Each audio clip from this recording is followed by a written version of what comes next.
नमस्कार, आप live cities देख रहे हैं। मैं हूं गरिमा भारती।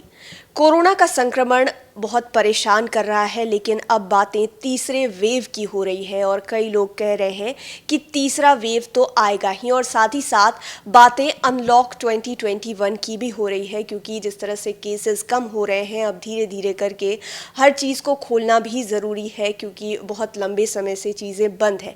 तो आज हम डॉक्टर से जानेंगे कि तीसरे वेव को लेकर उनका क्या कहना है, और साथ ही साथ ये भी जानेंगे कि जब गवर्नमेंट अनलॉक 2021 की तरफ बढ़े तो किन बातों का ख्याल रखना है सरकार को भी और आम जनता को भी। इस विषय में बात करने के लिए हमारे साथ डॉक्टर सत्यजीत सिंह हैं, सीनियर यूरोलॉजिस्ट हैं और साथ ही साथ रूबन मेमोरियल हॉस्पिटल के एमडी भी हैं।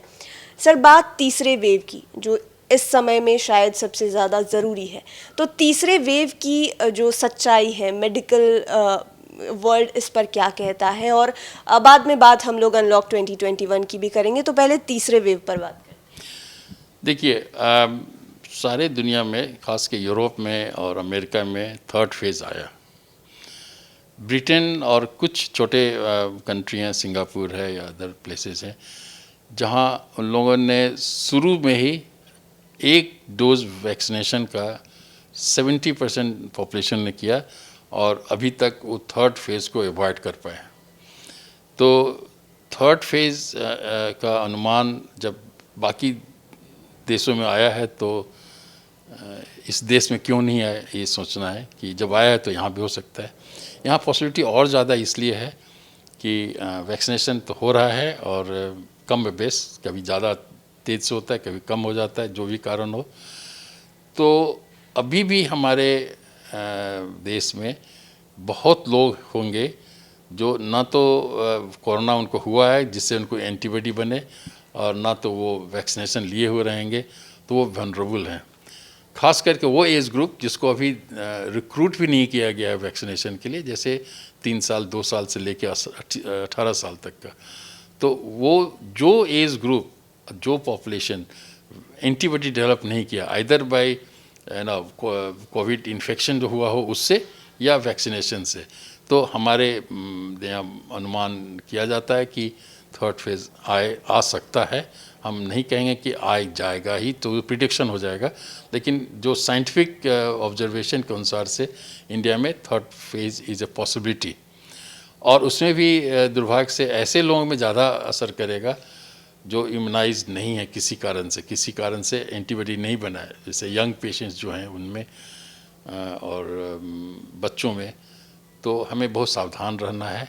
इसकी तैयारी सेकेंड फेज़ से थोड़ा लेसन ले करके हम लोगों को थर्ड फेज़ के लिए और अच्छा स्ट्रेटजी बना के, और उसका जो इंफ्रास्ट्रक्चर है, जो रिक्वायरमेंट है, जैसे ऑक्सीजन की कमी हो गई, दवा की कमी हो गई, बेड की कमी हो गई, तो हम पहले से उसको ऑर्गेनाइज रखें कि अगर होगा तो हम लोग उसको इस बार से ज़्यादा अच्छे से कर सकें। जो बोला जाता है कि शायद थर्ड फेज़ में कम सीवियर होगा, तो वो फिर सेकेंड फेज़ के बारे में यही बोला गया था कि ज़्यादा कंटीजियस होगा, ज़्यादा जल्दी फैलेगा, लेकिन उतना एग्रेसिव नहीं होगा। लेकिन हमने पाया कि ये फेज़ तो पहले फेज़ से बहुत ज़्यादा एग्रेसिव था, तो उसकी तैयारी करनी चाहिए। जैसे हम लोग हॉस्पिटल में, हम लोग एक बिल्डिंग है जिसमें हम लोग कोविड पेशेंट रखे थे, करीब 75 पेशेंट्स तक वहाँ इलाज किए। उसमें गुंजाइश है कि अनदर 25 पेशेंट हम अरेंज कर सकते हैं, तो हम 100 बेड्स का करके रखेंगे। आईसीयू हमारे यहाँ है, उस नंबर ऑफ आईसीयू बढ़ाएंगे, जिससे अगर हो, और ख़ास करके एक फ्लोर पे हम लोग कम से कम 15-20 बच्चों का, इवन नियोनेट्स का भी हम गुंजाइश करने जा रहे हैं, जिसमें कि नियोनेटोलॉजी में भी अगर बच्चे को जन्म लेने और 1 साल 1 महीना 2 महीना तक का होगा तो हमको उसका करेंगे, ग्रोन अप चिल्ड्रन का भी करेंगे। तो ये हम एक स्ट्रेटजी, एक मेंटल मैप बनाएं कि हमें क्या करना है, और हमें लगता है हर किसी को करना चाहिए, जिससे खास के बच्चों में इसका असर कम हो। ये बहुत बुरा होगा, बच्चों को अगर इस तरह से हम लोग लूज़ करेंगे तो बहुत ट्रॉमेटिक होगा सोसाइटी के लिए। तो उसकी तैयारी अभी से सोच के करना चाहिए।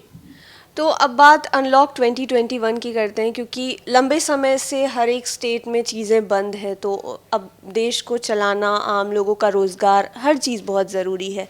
तो कैसे लग रहा है कि गवर्नमेंट को क्या उपाय करने के बाद चीज़ों को एक एक कर खोलना चाहिए? किन चीज़ों पर ज़्यादा सावधान होने की ज़रूरत है? देखिए, ये बहुत सेंसिटिव चीज़ है। लाइफ एंड लाइवलीहुड दोनों बहुत ज़रूरी है। आप बच भी गए और आपके यहाँ घर में खाने का दिक्कत हो, बच्चों का न्यूट्रिशन का प्रॉब्लम हो, तो लाइवलीहुड भी चले। तो अब जब नंबर कम हो रहा है तो धीरे धीरे जो कॉमर्शियल एस्टेब्लिशमेंट्स हैं उनको एक नियम, फिजिकल डिस्टेंस के साथ में, सैनिटाइजेशन के साथ में उसको खोलना चाहिए। गवर्नमेंट को जो लॉ इन्फोर्समेंट हैं वो इनको देखें कि वो नियम पालन करते हैं। इवन रोड पर भी जब चल रहे हैं तो सावधानी रखें। जो मास्क नहीं पहने हैं उनको परसुएट करें, उनको वार्न करें। कभी कभी थोड़ा पुलिस वाले लोग वायलेंट हो जाते हैं, that's not a right thing, लेकिन उनको परसुएट करें, स्ट्रांगली वार्न करें कि वो मास्क पहने। हर जगह गैदरिंग में डिस्टेंस रखें।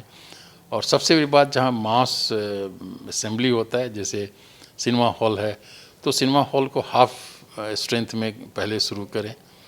मंदिर में भी उसी तरह से लोगों का आने जाने का जो है वो कम से कम लोगों का करें, नियंत्रित रूप में करें।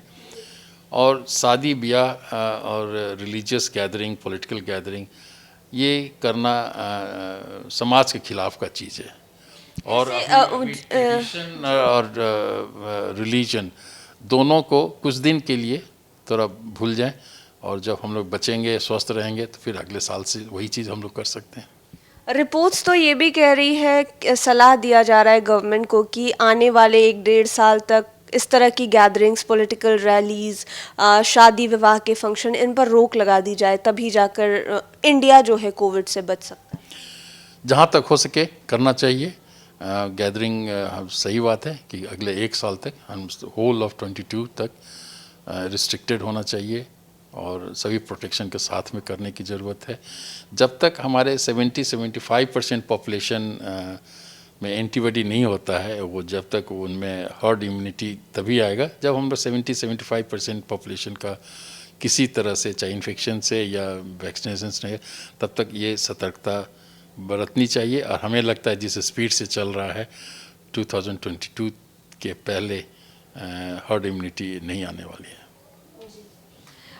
एक बात और कही जाती है कि घरों पर मास्क पहनना ज़रूरी है, ये कितना नेसेसरी है? मतलब आम लोगों के लिए क्या सावधानियां बरतनी हो? नहीं, आप किसी के घर में अगर अकेले हैं, टीवी देख रहे हैं, तो मास्क पहनने की ज़रूरत नहीं है। अगर आप कहीं घूमने भी जा रहे हैं कुछ दिनों के बाद से, तो मास्क पहनना कोई ज़रूरी नहीं है। लेकिन जब जिसी समय आप किसी दो के बीच में आप आमने सामने होते हैं, उसमें मास्क पहने और डिस्टेंस बनाए रखें। तो आपने जाना कि किन बातों का ख्याल रखना है, और ख़ास करके सरकार को अगर अनलॉक 2021 की तरफ जाना है तो किन किन चीज़ों पर ख्याल रखना है। जो सोशल गैदरिंग्स हैं, चाहे वो शादी विवाह का फंक्शन हो या फिर कोई बहुत बड़ी पॉलिटिकल रैली हो, उस पर अगर 1-1.5 साल तक रोक लगाई जाएगी तो भारत कोरोना को हरा सकता है, ऐसा डॉक्टर कह रहे हैं। लाइव सिटीज़ के साथ आप बने रहें, हमारे चैनल को सब्सक्राइब करें। यह वीडियो फेसबुक पर देख रहे हैं तो पेज को लाइक करें, और साथ ही साथ आप हमें ट्विटर पर भी फॉलो कर सकते हैं। धन्यवाद।